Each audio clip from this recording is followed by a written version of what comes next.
Imani mwako tangu asubuhi, tumesikia kutoka kwako, tumekuabudu, tumekusifu, tumetoa na sadaka. Lakini Baba, ni zamu ya kusikia tena kutoka kwako. Jehova, fahamu zetu, macho yetu, masikio yetu yakasikie kutoka kwako. Sema nasi tena kwa zamu hii ya mchana. Baba, tumenyamaza, sema wewe, katika jina la Yesu Kristo aliye hai. Amen. Tuwe na somo hili.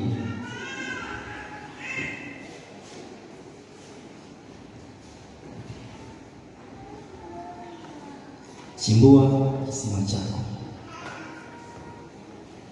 Chimbua kisima chako. Maneno matatu tu.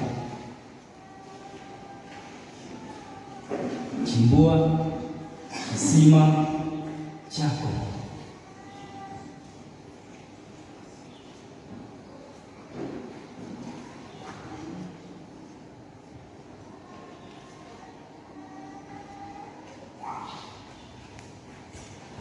Ngapi wanafahamu kisima? Mkono juu. Asante. Ngapi wana kisima? Asante.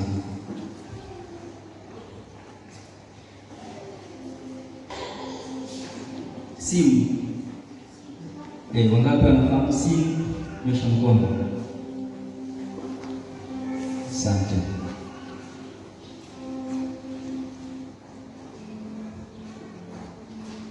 Simu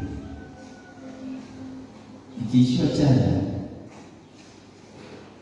wote tunafanyaje? Naenda kuchaji. Na tumekuwa waaminifu sana kuchaji simu. Ikifika 2% unaitafuta chaji. Wewe fulani mtoto, niletee chaji yangu, simu itazima, tutakosa mawasiliano. Si ndio? Huwa tunakuwa waaminifu sana kutafuta chaja na recharge.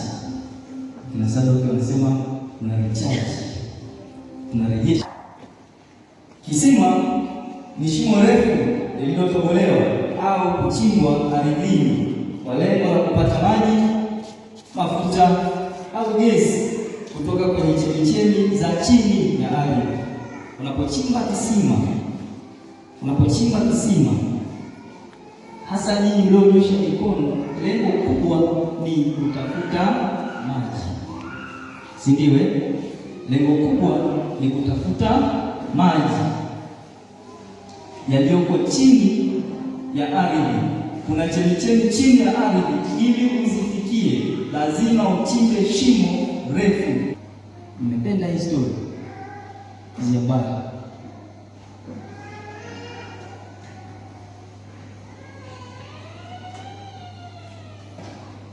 Sasa baada ya kusoma hizi habari,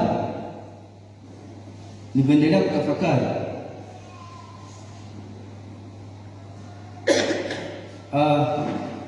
Nikasema kisima ni mwamini. Kisima ni mwamini. Tuseme hivyo wote. Kisima ni mwamini. Mtu aliyeokoka, mimi na wewe.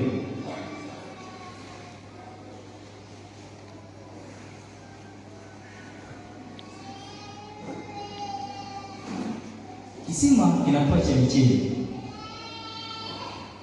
ya maji. Kwa kuna kitu pale tunafaidi. Kuna kitu pale tutaenda kwa sababu kuna faida. Tukichota yale maji tutayatumia. Yanafaa kwa matumizi mbalimbali. Sasa kama kisima ni mwamini,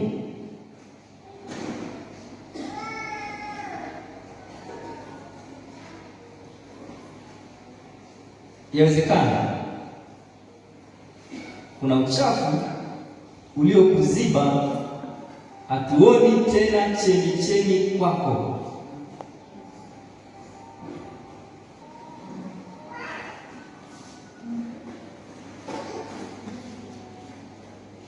inawezekana. Kuna uchafu umekuziba. Wafilisti wametupia matakataka,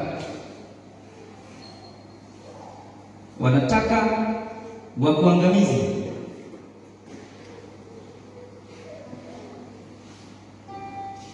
Wamekufunika,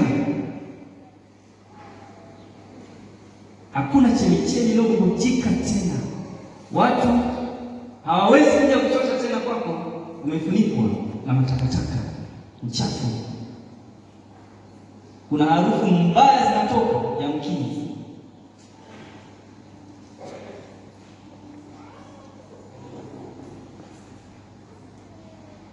Sasa ni swali la kujiuliza mimi na wewe. Una uchafu gani? Una uchafu gani uliokuziba usitoe matunda tena?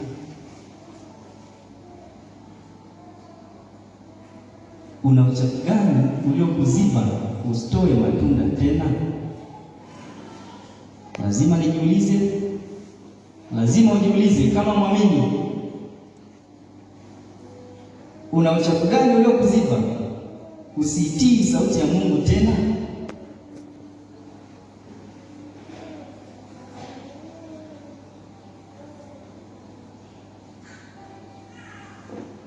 Una uchafu gani uliokuziba usitoe chemichemi za wokovu kama mwanzo? Wewe ni shahidi. Naomba usipige kinanda. Wewe ni shahidi wa maisha yako. Yamkini kuna mambo ulikuwa unayafanya, sasa hivi unafanya tena kama mwamini. Mliokuwepo asubuhi kwenye maandiko, unaweza mkaunganisha doti. Sawa Unaweza mkaunganisha doti. Nimeshangaa sana. Nikaa pale nasikiliza mwalimu hapa. Sasa anasema yale ambayo Mungu amenipa nikaongea. Unganisha doti. Wewe uliochelewa uweze kuelewa. Wewe chukua hiki hapo.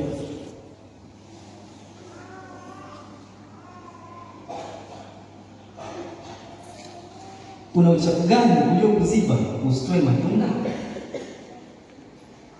Kuna uchafu gani uliokuziba usitii tena sauti ya Mungu? Kuna uchafu gani uliokuziba chemichemi za wokovu hazionekani kama mwanzo? Jibu unalo. Lakini bado natiwa moyo kwamba kwa nini ujumbe umekuja kuchimbua. Walipochimbua wale watumishi wa Isaka, walipochimbua maji yalitoka tena. Hata leo inawezekana kuhuishwa tena.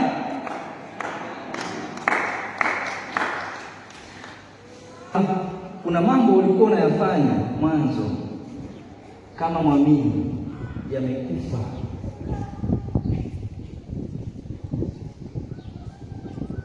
Wewe ni shahidi.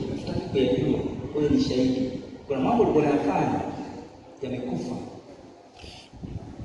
Iko nafasi ya kuhuishwa tena. Ndio maana nikauliza ile swali la simu, ilikuwa na maana hii. Ukiishiwa chaji kama mwamini, sasa chaji imeisha, unaenda kuchajiwa wapi? Ndio maana tunakuja hapa kanisani. Tunamwomba Mungu anatutia nguvu tena, anatuhuisha tena. Tunakuwa recharge again. Tunapata nguvu nyingine. Ulikuwa mtiifu, ulikuwa mchaji wa Mungu, sasa huna tena, huna utii. Anachoongea hapa hata sio kwamba yeye anataka mfanye kwa faida yake. Hapana, ni Mungu, si ndio? Sasa yale anayoyaongea hapiatii. Kuna uchafu umeingia. Wafilisti wametufukia, hatusikii.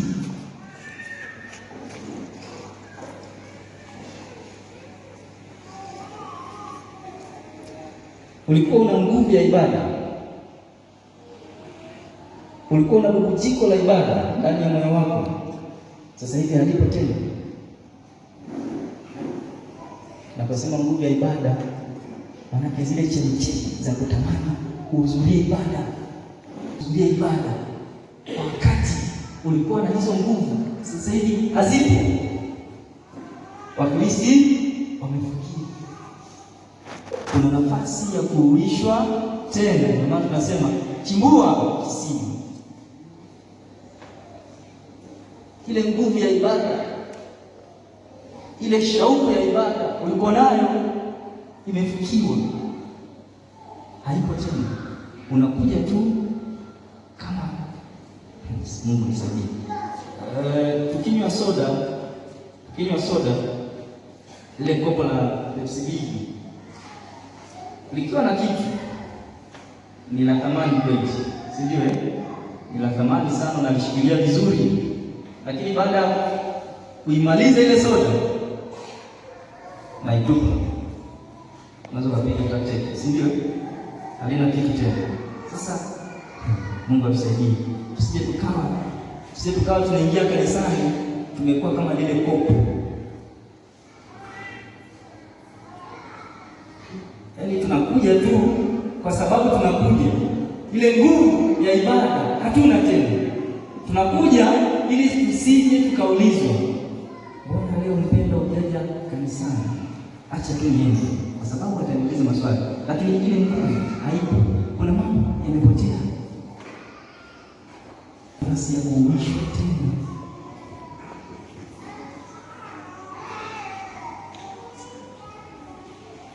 Ulikuwa na masikio ya kiroho yako hapa sasa.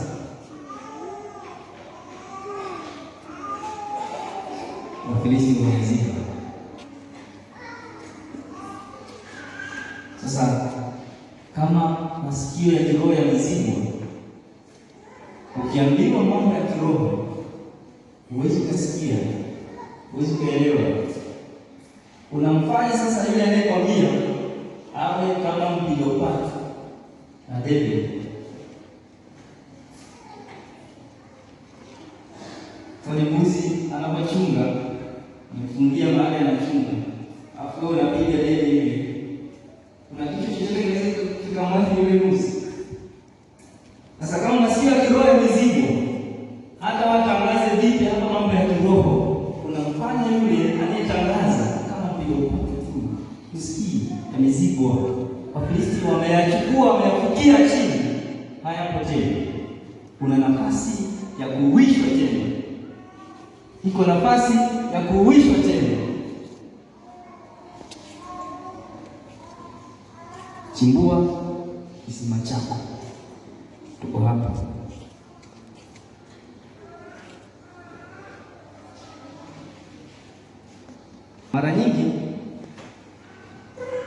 Mara nyingi tumeficha dhambi.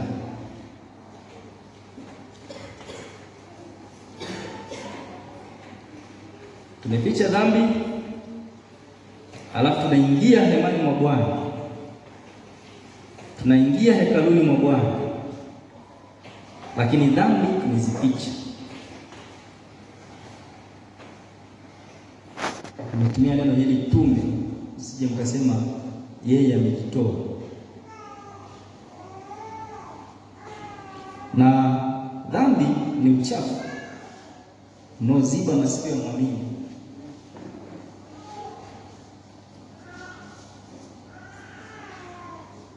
Dhambi ni uchafu unaoziba masikio ya mwamini. Fungua kitabu cha Zaburi. Mpe maiki anisaidie kusoma Zaburi 139 mstari wa kwanza.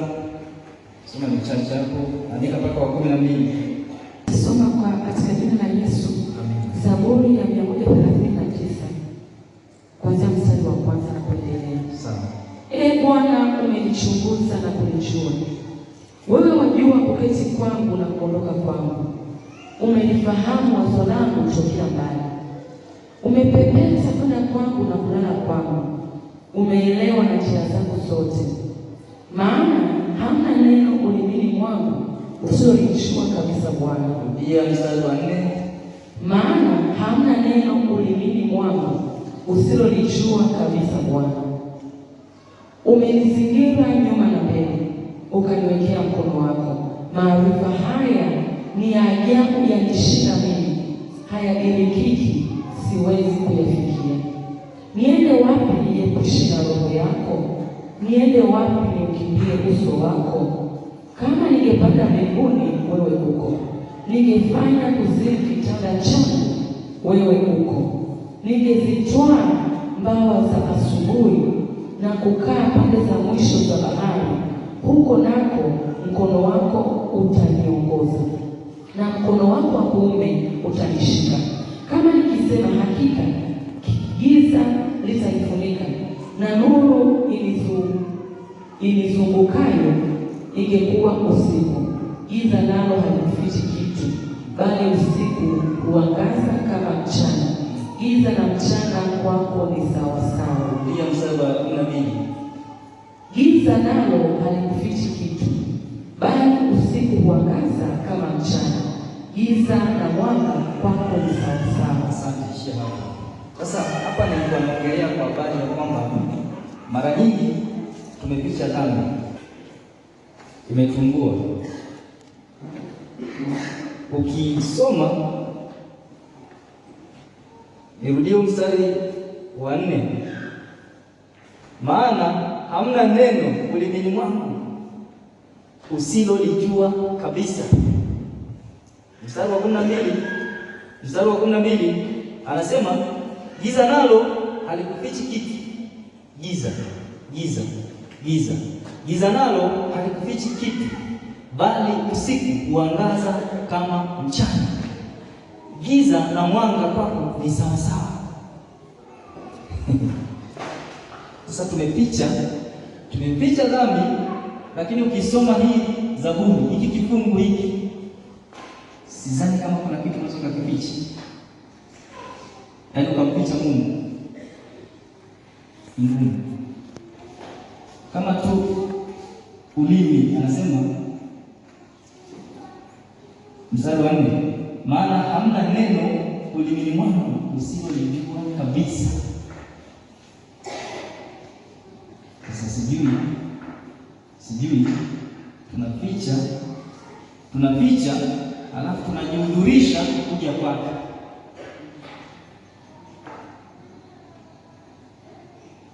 Sijui nifanyeje, ndio kilichokuwa niseme.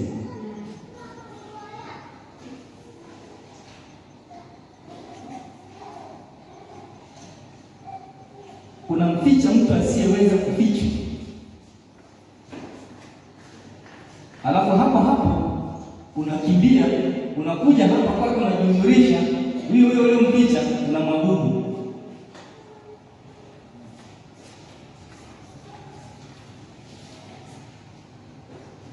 Akikaa ule juu akiangalia, anakuwa haelewi sasa huyu nini anafanya. Mbona mwanzo hakuwa hivi? Imekuwaje?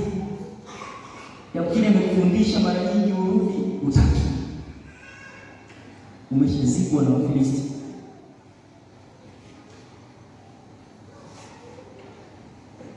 Sogea mbele kidogo. Sawa, kuna mambo unaweza hata niseme, ungemficha mwamini mwenzako, labda kimficha mwamini mwenzako anaweza sijui, si ndio? Anaweza sijui, mwamini mwenzako anaweza sijui, ila Mungu hawezi. Sasa mbaya zaidi,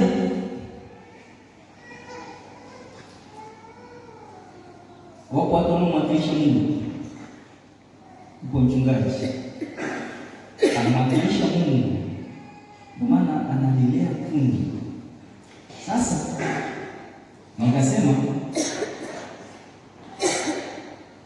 Kuna mambo unaweza kumficha mchungaji wako,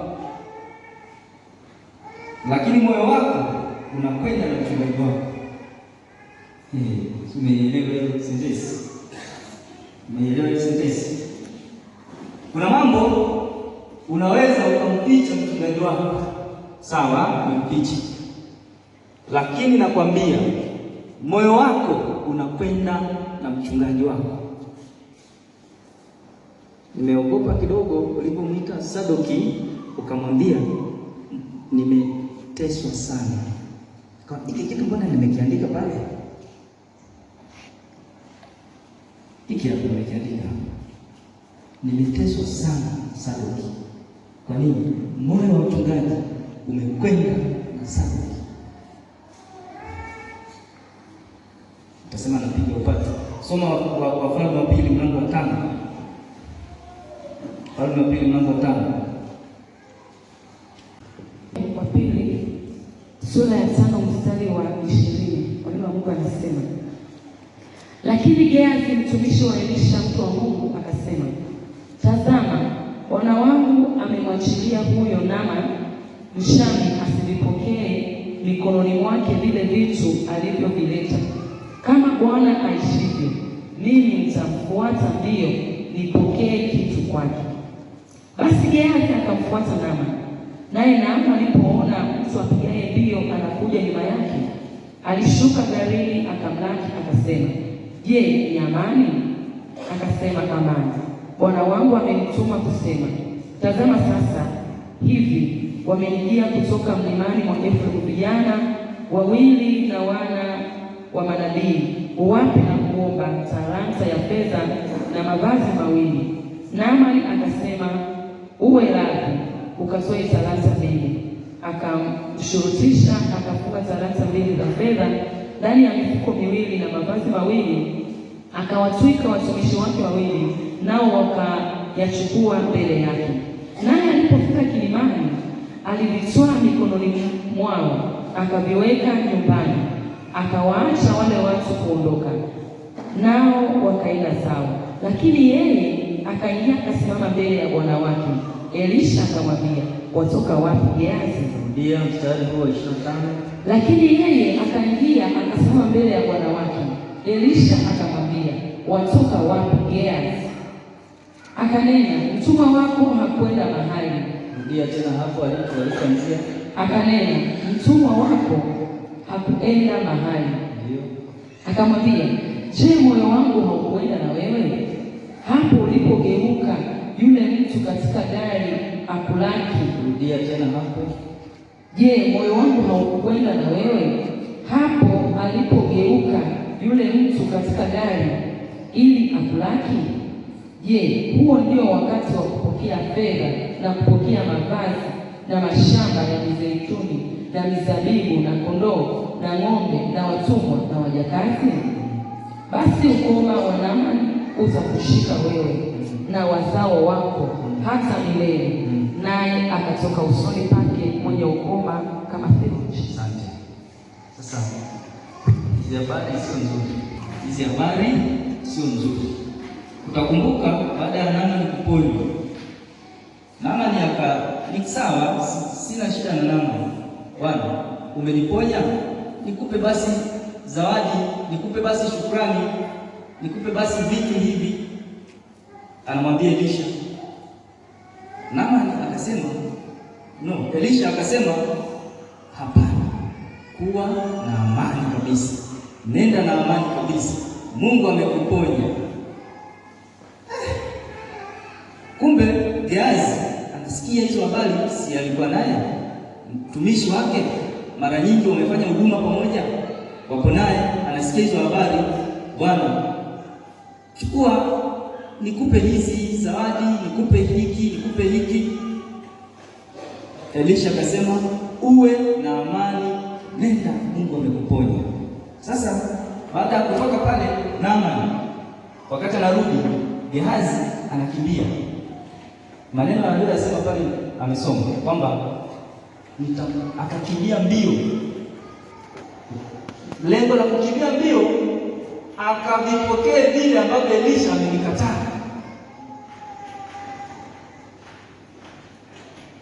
ndio wakati wa kuchukua, ndio wakati wa kupokea. Lakini Elisha hakuona kama ni wakati wa kupokea na kuchukua.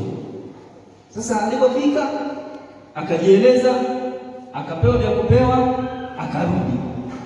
Sasa mimi nataka nirudi pale kwenye hoja yangu kwamba nimesema moyo wa mchungaji wako unakwenda na wewe hapo. Alichoulizwa Gehazi kwamba watoka wapi, kwa ni huko nyuma nilisema tunaficha vitu. Huyu pia alificha, ndio alificha. Akaambiwa, je, watoka wapi Gehazi? Akanena, mtumwa wako hakuenda mahali. Ameficha, tunaficha dhambi, alafu bado tunajihuzurisha kwa Mungu. Alipoulizwa kwamba mstari wa 26 akamwambia, je, moyo wangu haukwenda na wewe? Akaelezwa habari zilizotokea. Elisha alikuwa kule, hakwenda kumkimbilia Naamani. Anamwambia, moyo wangu haukwenda na wewe ulipomkimbilia yule mwenye gari ukapokea vya kupokea? Hivi hapo kama ndio wewe ulificha kitu alafu kaambiwa kweli, umeshongo. Fiche mwamini mwenzako, usimfiche mchungaji. Nacheka lakini sio kwamba nimefurahi. Na ashukuriwe Mungu, wachungaji hawa wanaombea kundi, wanaombea washirika. Sasa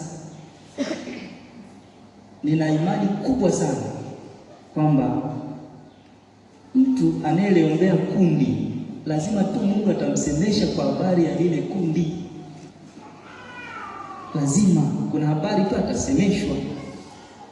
Sasa kama tunaficha, bado tunakuja tunajihuzurisha, tunapiga mapambio, tunaimba na kwaya, alafu tumeficha. Chimbua kisima chako.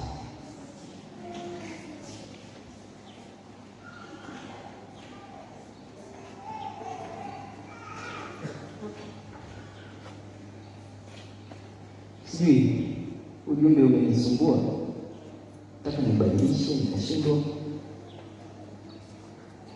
Jana usiku nikaamka nikasema bwana, ujumbe naomba nibadilishe, nikashindwa. Sijui inawezekana kuna vitu vimefukiwa na list yako, lakini baada ya ujumbe huu kuletwa, iko nafasi ya kuuishwa tena. Mungu asibi bure. Kama sio wewe, amesema mtu mwingine. Mwendea Mungu. Yule Isaka alipoona kuna haja ya kuvichimbua visima, alipovichimbua vilitoa chemichemi tena, maji yalitoka tena, wakanyesha wale mifugo yake. Na nyinyi ni mashahidi kwenye simu zenu hizi simu. Kuna application. Sidhani kama kuna neno la Kiswahili application. Ni hivyo hivyo. Application tunazozitumia zile. Usipoihuisha kwa muda mrefu, usipoiupdate kwa muda mrefu, kuna muda ukiingia uitumie haifunguki. Kweli si kweli? Kwenye simu kubwa, kweli si kweli? Kweli. Juzi kwa rafiki yangu kwa pale, ananiambia, yaani nina bando nimejiunga message, lakini bwana kila nikiingia nikituma message haziendi, naomba nisaidie. Nikamwambia hiyo application ya message umeiupdate mara ya mwisho lini? Umeiwisha mara ya mwisho lini? Akasema inawezekana kweli. Mnafahamu, tunaenda kwenye Play Store, tunahuisha, si ndio? Alipohuisha akatuma message ya kwake, kumbe kweli bwana. Nikamwambia ndio hivyo. Sasa tuachane na mambo ya simu, tuachane na mambo ya kisima, turudi kwetu. Inawezekana kuna mambo yamekufa kwako, inawezekana kuna mambo umeyapoteza kwako, inawezekana kuna nguvu hauna tena, ile nguvu ya ibada haipo tena kwako, inawezekana. Sasa uko mwaliko wa kuhuishwa tena.